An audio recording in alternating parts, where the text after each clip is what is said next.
SSC GD के द्वारा 2024 और 25 के अंदर 40,000 प्लस वैकेंसीज जो आई हैं उसके अंदर पोस्ट प्रेफरेंस कैसे दें, मेरे लिए कौन सी पोस्ट बेस्ट रहेगी। सर मैं तो ग्रेजुएशन कर रखा है, कौन सी पोस्ट का मैं चयन करूं जिससे कि मैं जल्दी से सब इंस्पेक्टर या फिर असिस्टेंट कमांडेंट गजेटेड अफसर बन सकूं। इसी प्रकार के सारे सवालों का जवाब लेकर इस वीडियो में आया हूं। जय हिंद दोस्तों, मैं हूं Jogendra commando, physical trainer fitness coach. आप सबके अपने यूट्यूब चैनल जोगेंद्र कमांडो पे हार्दिक स्वागत करता हूं। आशा करता हूं कि दोस्तों आप लोग स्वस्थ होंगे, मस्त होंगे और अपने जीवन को बेहतर करने के लिए लगातार प्रयास कर रहे होंगे। तो दोस्तों बिना किसी देरी के वीडियो को हम शुरू करते हैं। सबसे पहले आपको बताना चाहेंगे कि जो अभी वैकेंसीज आई है एसएससी जीडी के अंदर, जो 40,000 वैकेंसीज हैं इसके अंदर आप अप्लाई कर सकते हैं। अब अगर हम अप्लाई की बात करें तो 10th पास होना चाहिए। अगर आपकी हाइट 170 सेंटीमीटर है तो डेफिनेटली, और आपकी एज 18 साल से 23 साल, ओबीसी को 3 साल, एससी एसटी को 5 साल की इसमें छूट रहेगी। अगर आप इस क्राइटेरिया के अंदर आते हैं तो डेफिनेटली आप अप्लाई कर सकते हैं। एक कॉमन क्वेश्चन रहता है दोस्तों कि सर मेरे तो 10th के अंदर 45% से कम है, या फिर मेरे 10th में किसी सब्जेक्ट में 30 ही नंबर है लेकिन मेरी 10th की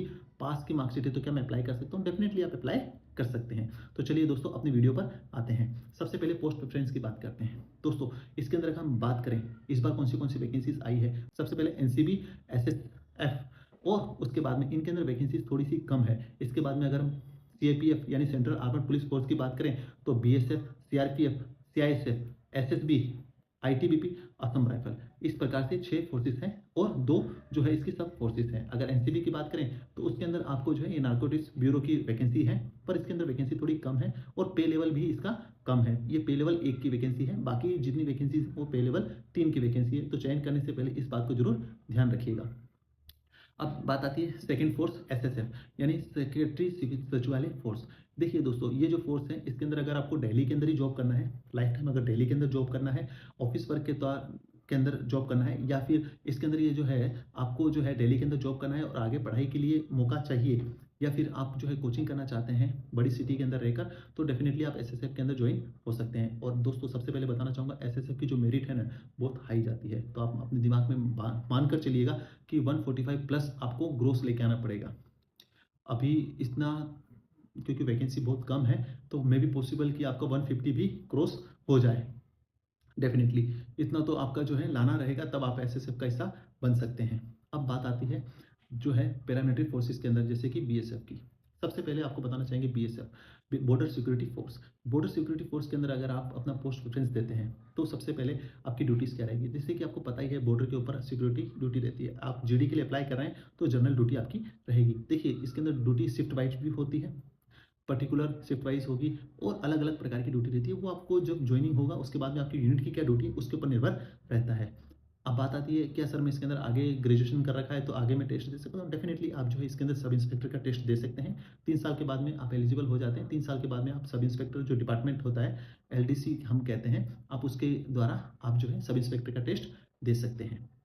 ये हो गया बॉर्डर सिक्योरिटी। अगर आपके मन में एक सवाल होता है सर मेरे लिए कौन सी पोस्ट बेस्ट रहेगी फोर्स, तो मैं इतना कहना चाहूँगा दोस्तों कि आपका गोल के ऊपर डिपेंड करता है कि आप कैसी जॉब करना चाहते हैं। बॉर्डर सिक्योरिटी फोर्स है, थोड़ा सा रिस्क रहता है इस फोर्स के अंदर, तो आप और बाकी जो है आपकी ड्यूटी जो है ऑल ओवर इंडिया में रहती है।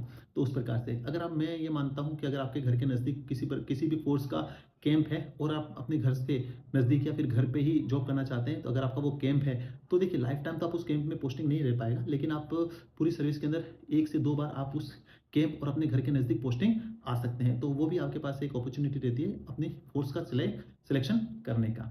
अब बात आती है इसके बाद में हम बात करते हैं सीआईएसएफ। देखिए सबसे पहले एनसीबी फिर एसएसएफ, उसके बाद में अगर सबसे लो रिस्क वाली अगर फोर्स को किसी को माना गया है तो सीआईएसएफ को सेंट्रल इंडस्ट्रियल सिक्योरिटी फोर्स को माना गया है। इसकी भी मेरिट जो है थोड़ी सी हाई जाती है। अगर आप 130 प्लस अगर आप मार्किंग करते हैं तब जाके आपका इस फोर्स के अंदर सिलेक्शन होता है दोस्तों।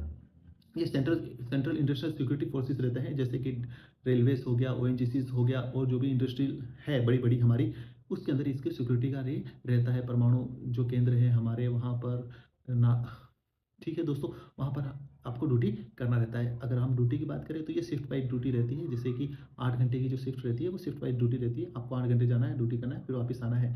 इसके अंदर हम बात करते हैं कि एलडीसी की, यानी कि आप जो है बेटर प्रोस्पेक्ट के लिए आगे टेस्ट दे सकते हैं या नहीं, तो डेफिनेटली आप 3 साल के बाद में जो है अगर आप ग्रेजुएशन कर रखे हैं तो इनके अंदर एएसआई और एसआई के लिए आप एलिजिबल हैं। आप कांस्टेबल के लिए तो आप एलिजिबल हैं, डेफिनेटली आप जो है टेस्ट देकर आप बन सकते हैं। अब बात करते हैं कि सर का अंदर टाइमिंग मिलता है या नहीं दूसरी किसी फोर्स में जाने के लिए या दूसरी तैयारी के लिए।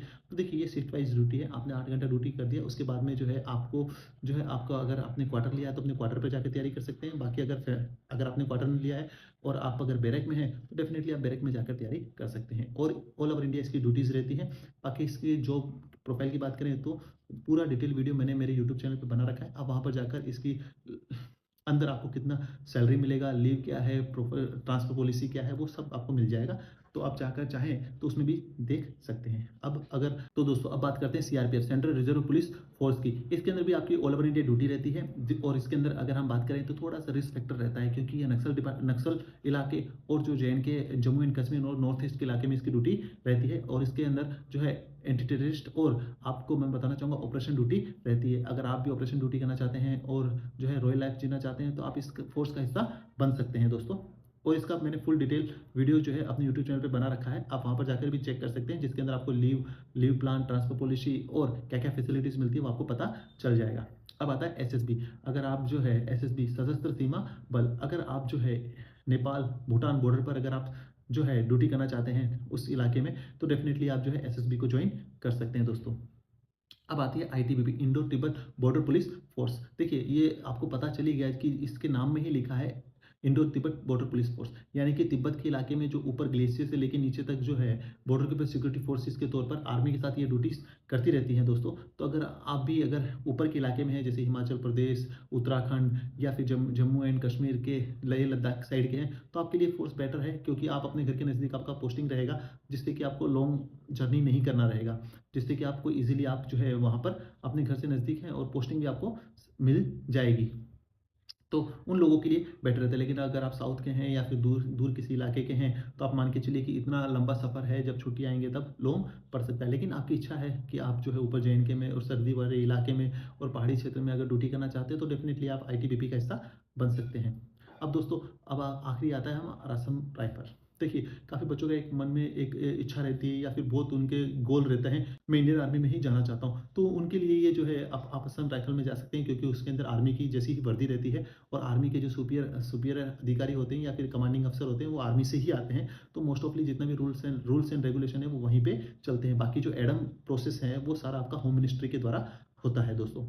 अब इसके अंदर आप बात कर लेते हैं बेटर प्रोस्पेक्ट के लिए कि आप एग्जाम देकर एसआई या सब इंस्पेक्टर बन, एसआई एएसआई या फिर सब इंस्पेक्टर, तो दोस्तों इसके अंदर वो तो ऑप्शन नहीं है। लेकिन आप इसके अंदर जो है अगर आप ग्रेजुएशन कर रखा है तो आप एसएससी दे सकते हैं, जो आर्मी के अंदर आर्मी के जवान भी जो देते हैं वही टेस्ट आप भी दे सकते हैं। अगर आप बन जाते हैं तो डेफिनेटली आप असिस्टेंट कमांडेंट तक जा सकते हैं दोस्तों। तो दोस्तों मैंने यहाँ पर जो है हर एक फोर्स की ड्यूटी और उसके बारे में बात किया है, जिससे कि आपको पता चल सके। और मैंने इन सारी फोर्सेस के डिटेल वीडियोस बना रखे हैं, जिसके अंदर आपको जॉब प्रोफाइल, लीव, फैसिलिटीज़ और कौन सी आपके लिए बेटर है उसके आपको और भी गहरी और डीप नॉलेज चाहिए तो आप जो है एसएससी जीडी की जो हमारी प्लेलिस्ट है उसमें जाकर अपनी जो भी आप फोर्स को सिलेक्ट कर रहे हैं, फर्स्ट प्रायोरिटी दे रहे हैं, उसकी फुल डिटेल देख लीजिए, उसकी अपॉर्चुनिटी को देख लीजिए, डिसएडवांटेज को देख लीजिए, जिससे कि आपको पता चल सके सारे। तो मैंने कोशिश किया है यहाँ पर आपके पोस्ट प्रेफरेंस को सिलेक्शन किस प्रकार से कर सकते हैं या फिर कौन सा बेटर रहेगा वो आपको पता चल सके।